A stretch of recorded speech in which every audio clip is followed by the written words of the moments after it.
Hello, and welcome back to Ouachitalk. I'm Ben. I am your local anti-Donnie. And today we have DJ Grissom. So DJ, how you doing today, bud? Dude, I'm awesome, man. How about y'all? Doing great. Thank y'all for asking me to come on. Hey, you're welcome, man. Glad to have you here. Glad to have Thank you. you. Yeah. Yes. So you started playing drums at just 2 years old. Is that your earliest memory of music? I would say it is earliest memory, and also around that time when I was 2, my dad's band Blues Cat started, so they kind of went hand in hand, and that was just, I was doing things before I even fully remembered probably, and so I don't feel like I had a choice but to do music. Yeah. Right. The band Blues Cats being such an influence, aside from their influence, what other things inspired you to want to make a career out of this, or you know, a passion from this? I think it was just the feeling of hearing music, and it was such a, it's like everything else was blocked out. Whenever I heard music or I saw people play music, it would be just this feeling that went over me of like, this is it. Like, this is something I want to be a part of for the rest of my life. Nice. Came natural. Yeah. Yeah. When you're writing, because I know you do mostly originals, that's right? So right. When you're writing, what comes first if there's an order? Is it lyrics, melody, the riff? How do you write? Usually I start, it's kind of like a blank canvas, like with painting. I just throw some color on there, and it's usually with music, because it's hard for me to like look at lyrics and put music to it. Usually I have to kind of like do random things, not really a plan with music, and then if something catches, I'll start humming maybe a melody, and then lyrics come last. And sometimes I don't know what I'm writing about till the song's done, and I read it, and I'm like, oh, that's what it's about. To me, it could be something else to somebody. It is. Interesting. That's what's cool. That's what Dave Grohl said. He can sing a song to 40,000 people, and they're singing it back for 40,000 different reasons. And I love that. That's a cool way to look at that, yeah. Yeah. It's subjective. Music is subjective at its core. Right. You know, it can mean one thing to you and mean something else to me. That's cool. Yeah. Yeah. That's what's cool about it. That's what's cool about That's it. what a favorite song that you've written? Oh, that's a lot to look through. Yeah, I have so many different songs, different kind of vibes. So I got blues. I probably have some more like Elliott Smith, indie sounding stuff. Yeah. There's one. It's a very simple song, but there's a song I wrote last year called Sylvia. Wrote it in Gin Mobsters. Very simple song, but it's one that always sticks in my mind. I really enjoy that one. I think that's on the website. It is. Yeah. I listened to that one. Yeah. Can they see the website? Yeah. Oh yeah. We can post the website. Check out their website. Awesome. Yeah. So when you started the Gin Mobsters in 2017, what was the vision that you initially had for the band? I think it started, me and my dad, we jammed for a while, and we never could find a bass player. So we just, whenever Will came in and we played, it was like really open. We knew we probably wanted just like, there's a lot of blues, rock, bass stuff, didn't necessarily know what direction. And it was like right when we all just started jamming together, this thing happened where it was almost like not a jam band. I mean, we had structure, but we also like would go out and have like spontaneity with the shows or practices. I just knew I wanted to be something real, some intent, maybe intensity with it, just something that people would feel. Like you came to one of our shows, like I want people to feel what we're offering. That's right. Yeah. That passion. So is it interesting to you that, I mean, you guys, the first song you guys jammed on was Hey Joe, right? That's right. I mean, man, that song's like a cornerstone. It's so amazing, and to have that feeling on that song, like that's cool, bro. It's weird because we just brought that song back because we played it for the first few years. Yeah. We didn't play it for probably 5 or 6 years, and we just recently brought it back. And Nice. and it's like that feeling of like, guys, this is what brought us. Yeah. You know, at the Yeah. beginning. So it's really cool to go back and play that. It circles you back to the roots. That's right. It's an awesome thing, man. Yeah. Are you self-taught, or did you take lessons? So with drums, my dad taught me like a 4/4 beat, and Yeah. from there I just kind of went off. Okay. And then everything else is pretty much self-taught. Because guitar, I was like 13, and I just started learning chords, and from there I was writing songs. Yeah. And did you learn like scales, pentatonic scales, any of that, or? Not at the beginning. It was mainly just chords, and I would songwrite. And it was years later, I would just mess around with like blues backing tracks, and I would figure my way around like, oh, this works, oh, this don't work. You know. Yeah, because when I watch you play, when I watch a lot of people, especially your mom, post live videos all the time, so I'm thankful to get to see you live, and I'm watching, and there's so much technical skill there, man. That's all self-taught. It is. I mean, I play guitar every day, and even if it's just for a little bit. I always like just touch the instrument, and so it's like a part of you. And just the more, and I feel like playing live really opened up that door of like maybe technically learning more things. Because I would just venture out and take risk, and then I would be like, you know, oh, that's a cool little thing I can keep in my pocket. It's just constantly spending hours with the instrument. I guess is how I learned being self-taught. Yeah. How does collaborating with the other bandmates now differ from recording solo in terms of creativity? So the thing is, we just started this kind of new thing with the band that I feel like is the best way to write for us. I feel like it's the most like authentic and real. So when we practice, we just like start playing random music, and then like I record it, and then I'll go back and I'll listen, and I'll like just like have things pop in my head, and I'll try to stick, like I'll hear a melody and I go off of that. And I love it because it's all just an improv jam, and so I feel like it comes from the most honest place if it wasn't pre-planned. Yeah. I prefer to pull things from the ether. Yes. Yeah. I like to just allow to kind of channel them, but be a conduit of what's around you. I don't want to control the process too much. Right. There's too many people out there forcing it, and I can tell. Yeah. Oh, You know? for sure. Yeah. It feels good to have a natural flow. Yeah. And then, you know, something interesting you were talking about when you record it, and you hear something and you come back and you lay something over that, or it segues into something else. I mean, without recording, it's hard to retain things. Like I've probably written so many things on a personal level that are gone forever. Yeah. And to be able to revisit it, man.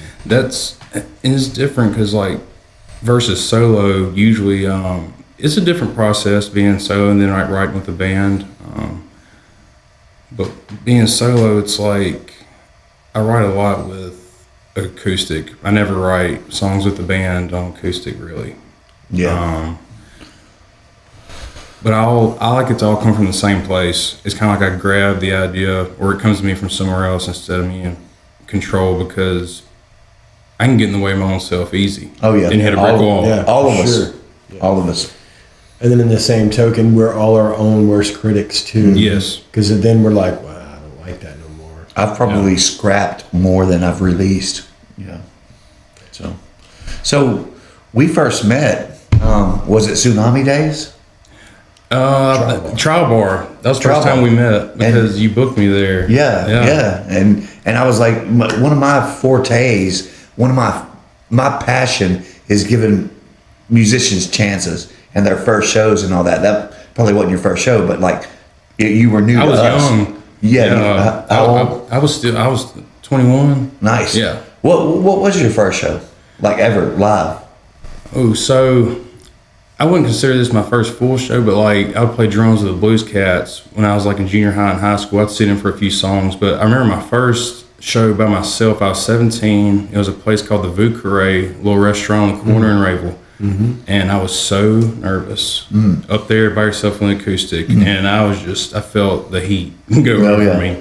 But it's like right whenever you start playing, you kind of get in it. Oh yeah, it's all before that whole day before is what really right. You know, I have to write my set list like the day before, because the day of a show, I can't think of one of my 200 songs that you know what I mean. I know. Yeah. So you have several guitars, and you use different guitars for different, songs. when you're writing a song, does the guitar that you have affect that song? Absolutely, it does. I write a lot on acoustic and some electric, but so like my acoustic writing could be a little more quiet, maybe a little more intimate sounding. But if I have electric, I may want to like dirty it up and maybe write just a whole different vibe, and then like that'll paint a different picture in my head and the way I feel it. So I feel like it really matters what guitar write on for what I'm going to get. For sure. Yeah. I picked up guitars that I've never played before, and just because the way it's set up, the fretboard, just the feeling of the wood, maybe older strings, newer strings, all those things really matter. Yes. Yeah. That never happened to me with a guitar. Yeah. But I've sat behind drum kits that certain things came out. That's sure. cool. Yeah. For sure. Yeah. Yeah. So, do you remember coming to my house to record? Yes, I do. I know what song I recorded to. What song? Marianne. Do you have that song? I believe I should have an email that you sent me from that recording. Let me tell you guys something, okay? I've recorded hundreds of different musicians. Myself, I've recorded myself since 96. I've been recording myself. But let me tell you something. This man right here, DJ, is the very first person that I put an SM58 for his vocals for that song. And I didn't make any adjustments. The EQ was flat, and this dude's voice was, I had chill bumps because of how your voice was so rich. Oh, thank you, Donnie. Oh, you're welcome, man. I mean, that's never happened before or since. So I want to hear that recording. I'll find it. I'll send it to you, man. 'Cause Nice. that's a song that I wrote solo on acoustic, but I brought it to the band, and so we play that in Gin Mobsters now. Okay. Yeah, that's a special song. I don't really know where it came from. Just one of them things where I started playing music, and then the story just unfolded. Yeah. That's how it goes sometimes. So on a side note, maybe we should use that as the intro. Yes, Let's that'd do be that. cool. Let's make That would be happen. cool. I'd love it. Awesome. I'm telling you, man. Wait till you hear was it. good, huh? The richness of his voice on a 58 with a flat EQ. Yeah. Dude, You captured it. it captured it. Yeah. So you've released 2 solo albums, 6 Days and Scars. How have those recordings affected you musically and everything? The processes. If I didn't do that, I'd probably think different about certain things as far as the process of recording, because I'm very glad that happened. There was a guy in Nashville I met at a benefit around here. He gave me a business card. I gave him one. He was a producer, mixer, and I went up to his house there in spring break, my senior year, and did 6 Days, the EP. And he pulled every ounce of juice out of me that he could, which was good. So he produced it. Yes. He didn't just let you record. He brought it out. Yes, absolutely. And I learned a lot from him. And we probably recorded 10, 12 hours a day for 5 days. Man. Well, no, it was 6 days. That's why I called it 6 Days. Yeah. Nice. And then hearing that 6 Days EP, I feel like they're good songs with my voice is so young. I feel like Scars, I recorded 2 years later, and I like that one. Yeah. I can listen to it more. And that, we worked hard on that. We worked 2 weeks on that, 10, 12-hour days.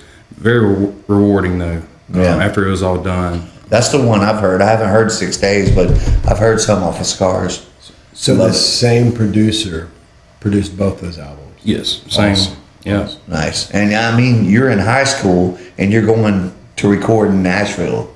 That's It's impressive, man. impressive. I gotta thank my parents a lot because they did support, and they were always saying like, "Yeah, take those chances, do these things," Yeah. you know. And I feel like that helped me a lot, and because I would have probably doubted myself and not done a lot of things I've done if I didn't have that support.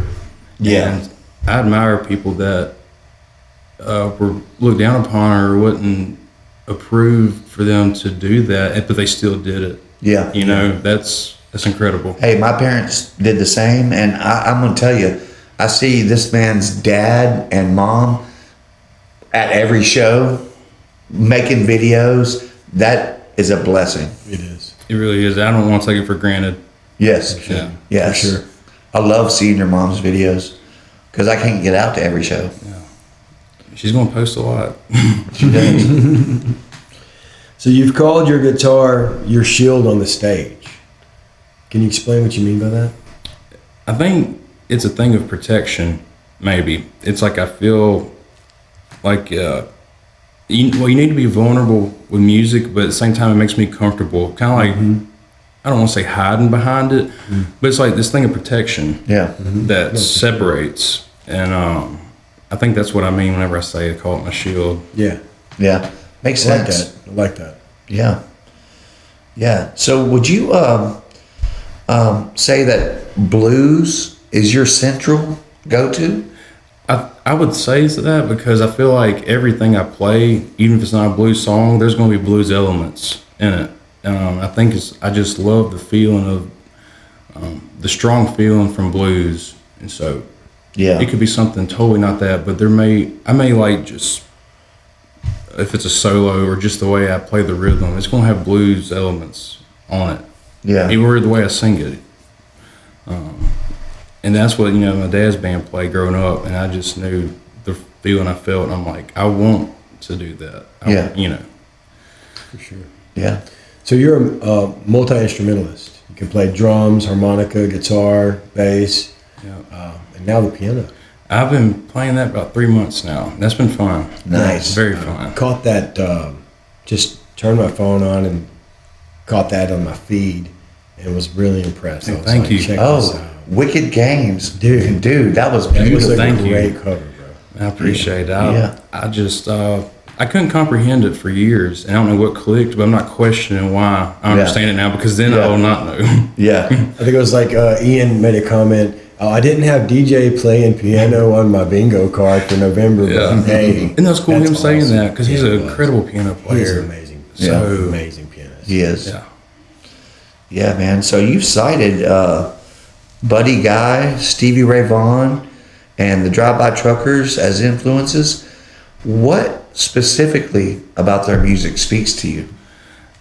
I believe with Buddy Guy and Stevie Ray, I'd say it'd be like the power or the intensity I feel from their playing. That really inspired me. Or, even just more than them, I'll say like somebody like Jeff Healey. Okay. Like the intensity whenever I hear them play, it's a feeling bigger than ourselves. Yeah. I feel like, and then so I Drive By Truckers. I feel like the thing with them, totally different from them, but I love their songwriting. The way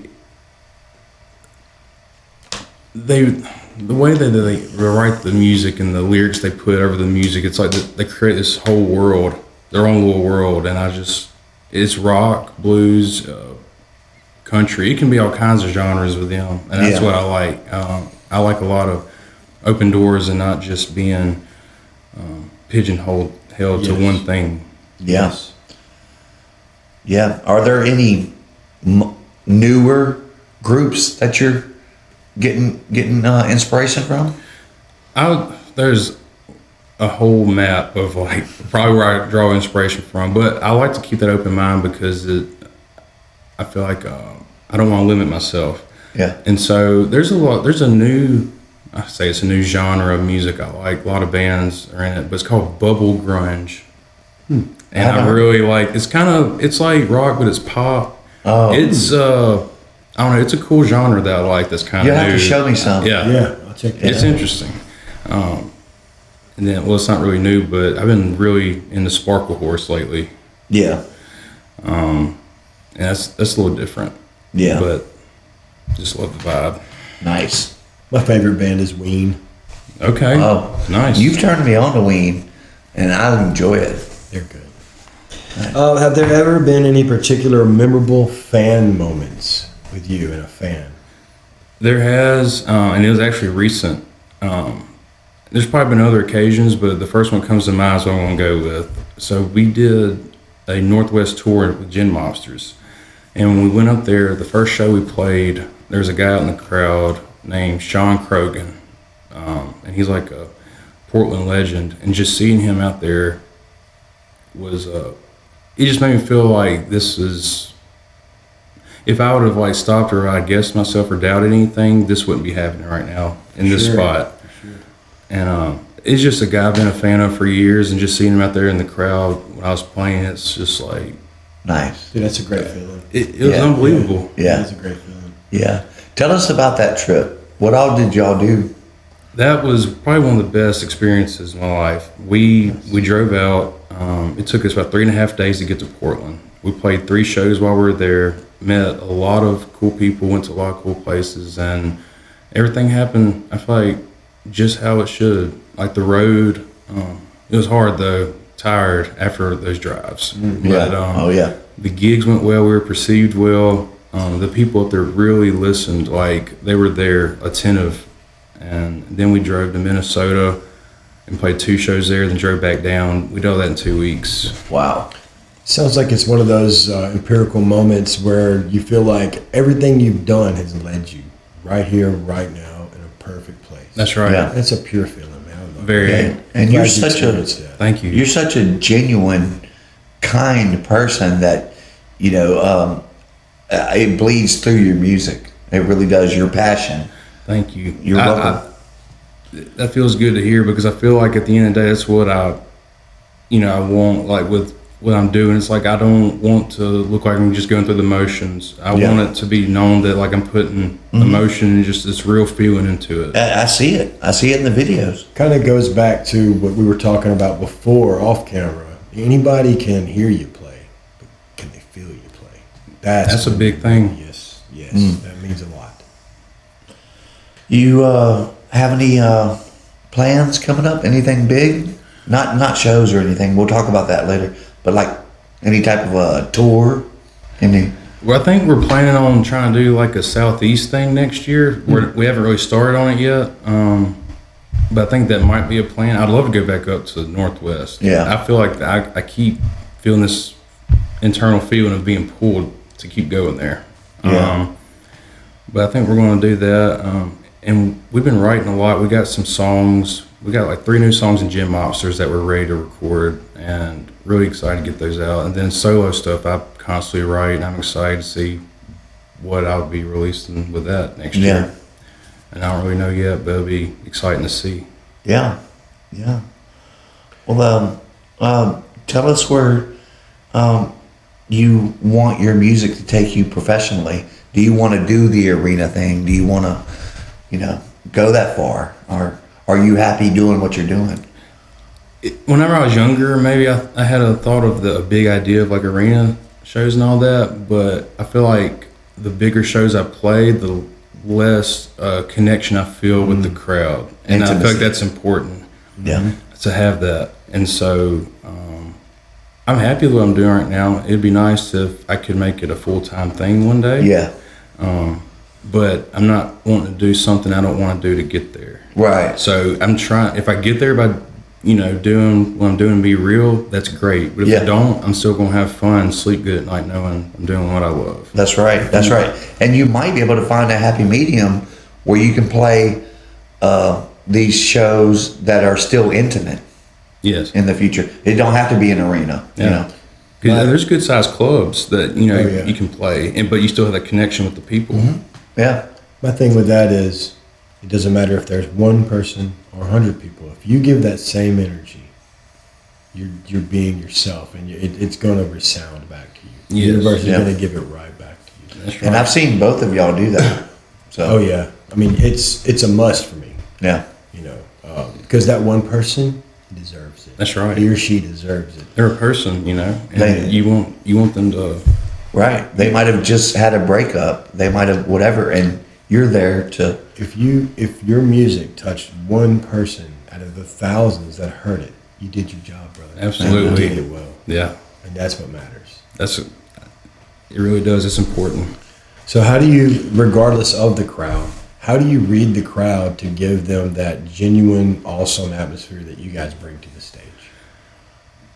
It's not always easy. Sometimes I wing it a lot when it comes to that. Usually I'll play a song and then I'll just kind of feel how the energy's feeling in the room. But most of the time, if it's a Gin Mobsters show, people want to get rowdy because but there's times where I don't maybe want to do that.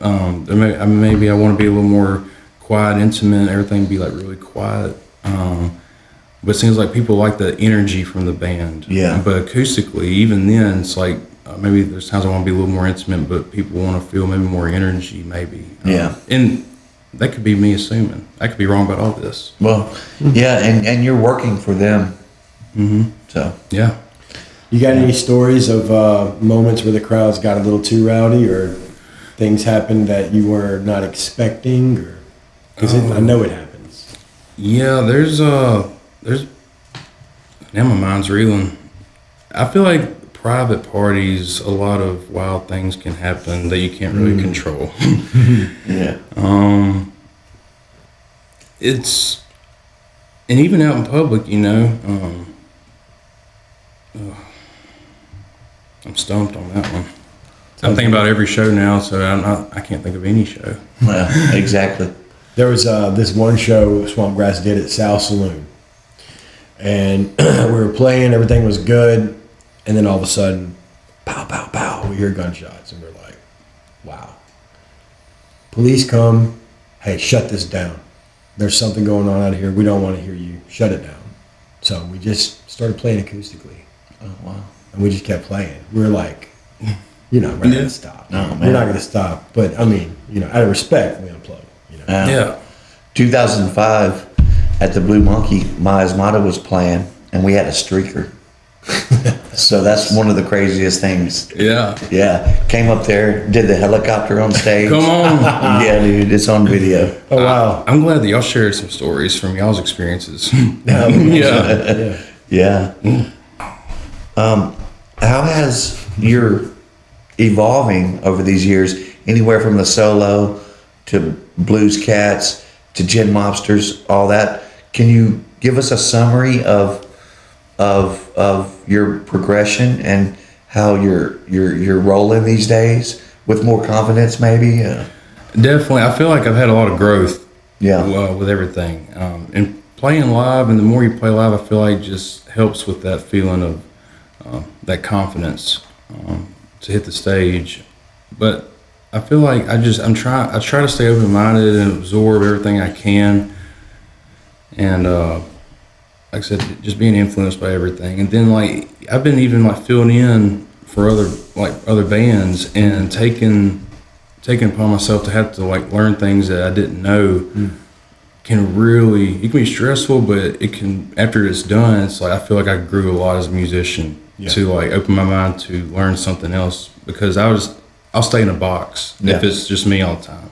But if I have to learn something else and learn it quick, a lot of growth can happen, and a lot of more creativity can spark, because like maybe this new thing hit your mind and you can just go off that. Right. For sure. That's the beauty of it to me. Like having the blank canvas, and then you didn't even know this would inspire this. Right. And, Yes. One good code to have is try not to ever play the same show twice.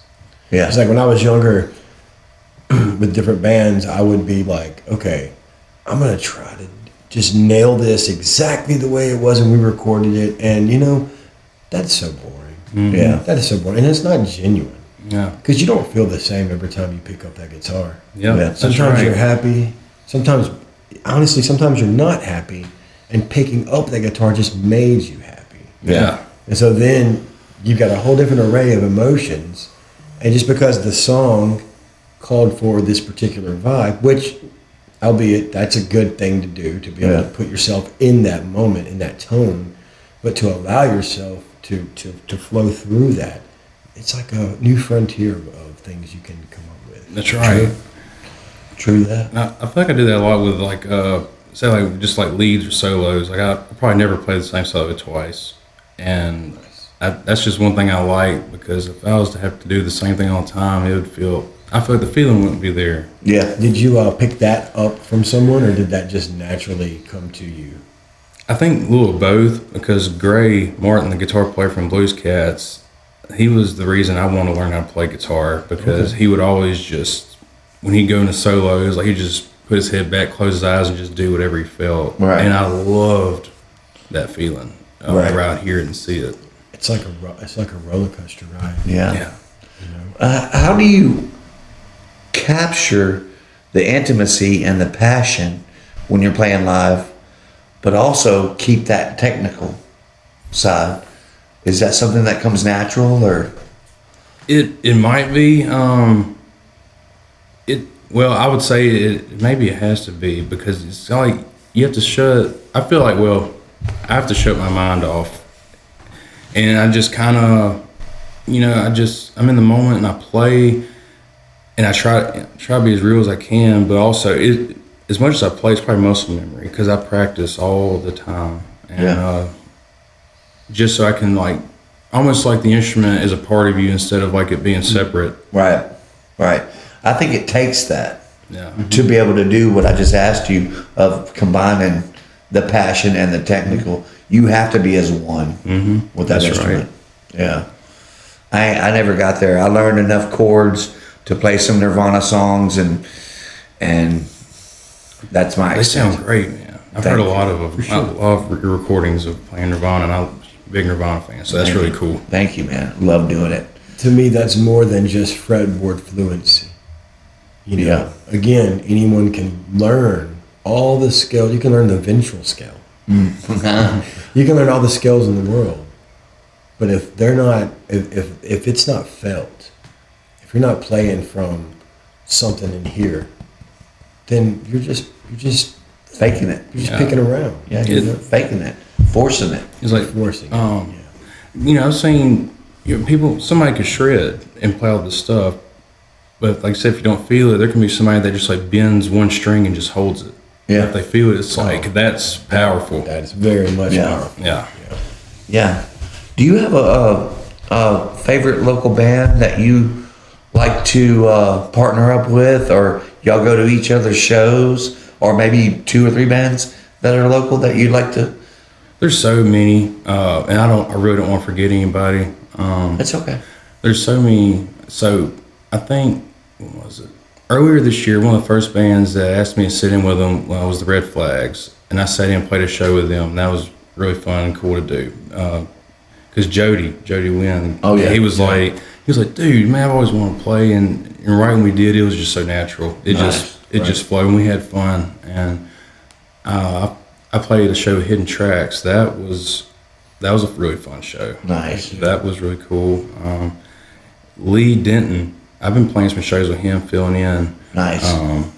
And we played a few, and that's, like I said, that's what I was talking about. All of these shows that I play with different people, they were really fun, and I grew as a musician. Right. Because I wouldn't have learned all those songs if I did it on my own time. Yeah. I had to learn them, so.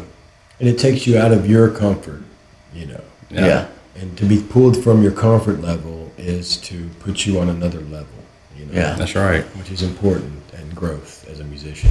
Well, I have a question that I believe I know the answer to. Do you prefer to record or perform live?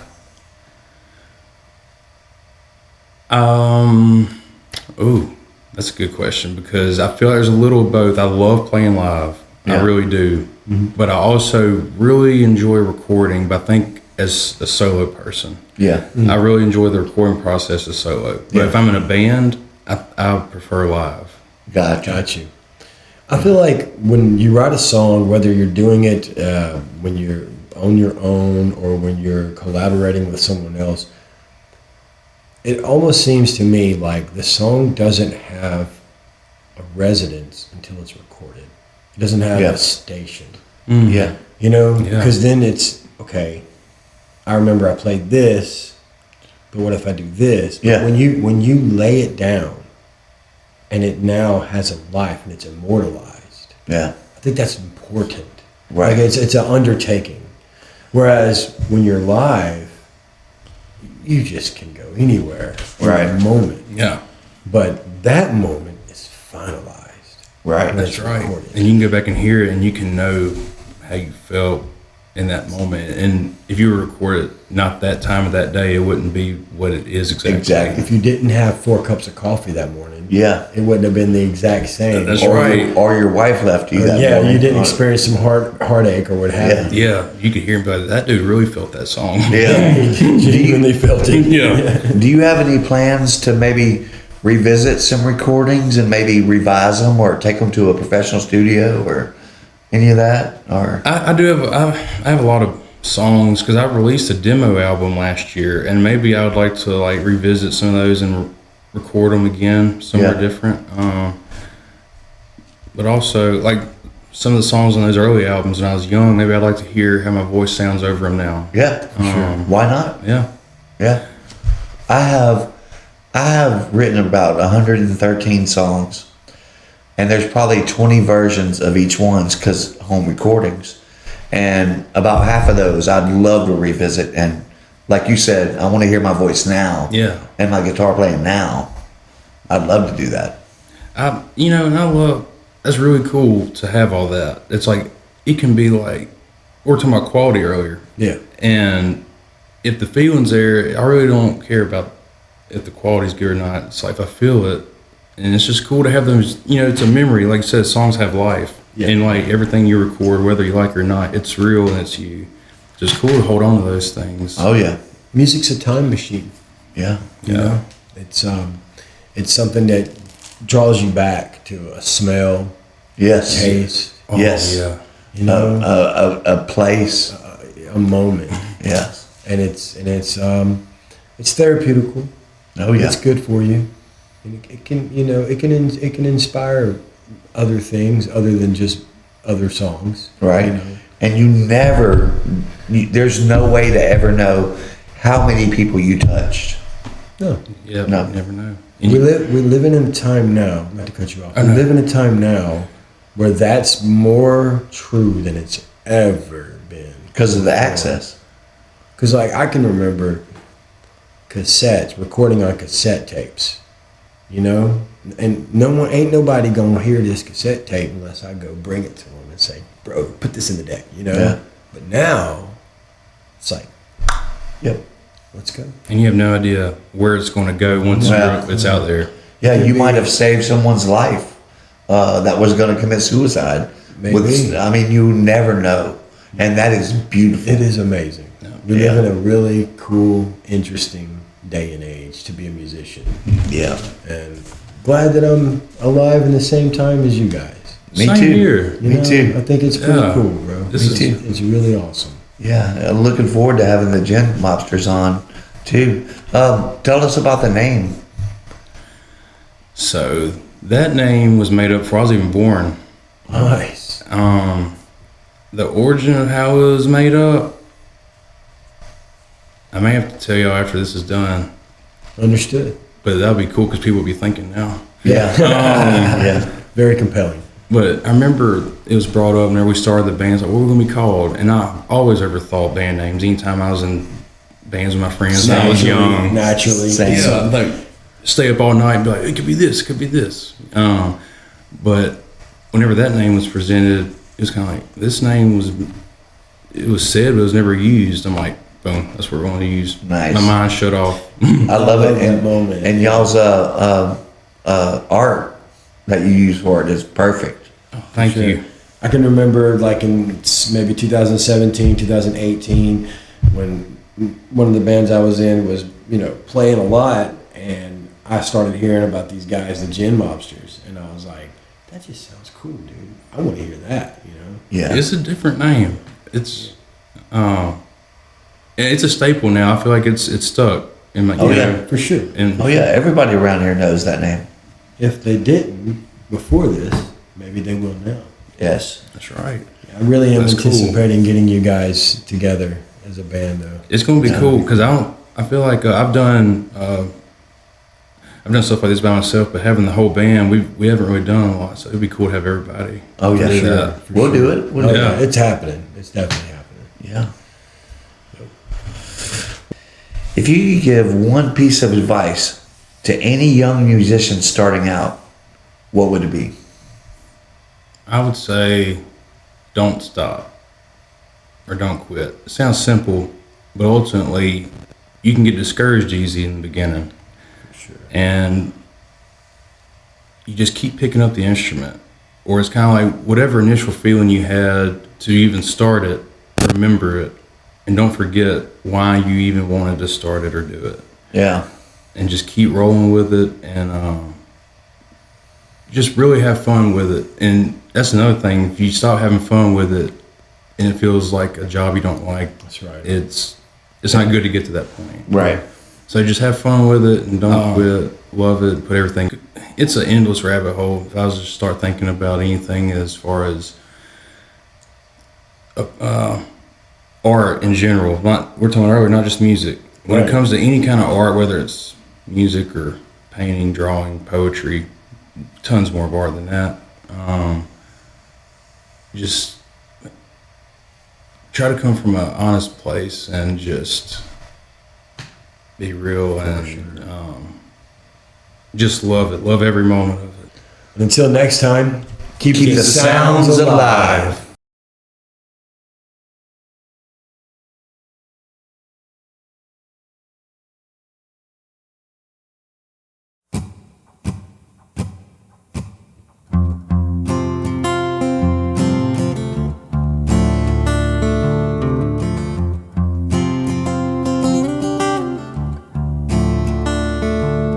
She told me that I can't stay. I didn't want to anyway. Hearing that's a bitter pill. I ain't dying on that hill. Sylvia,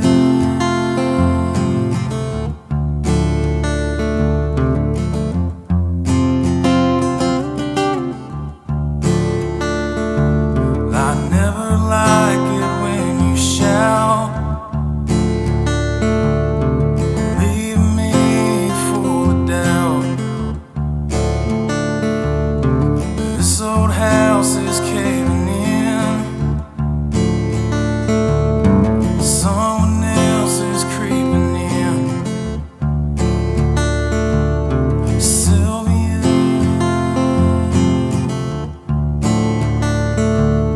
Sylvia,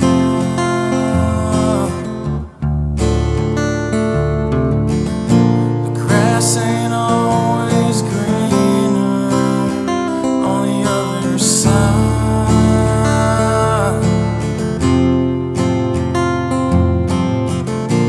Thought I heard you whisper goodbye.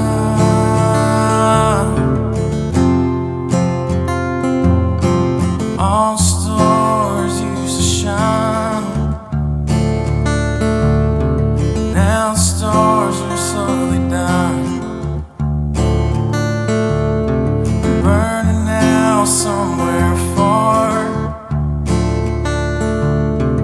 You're still trapped inside the jar.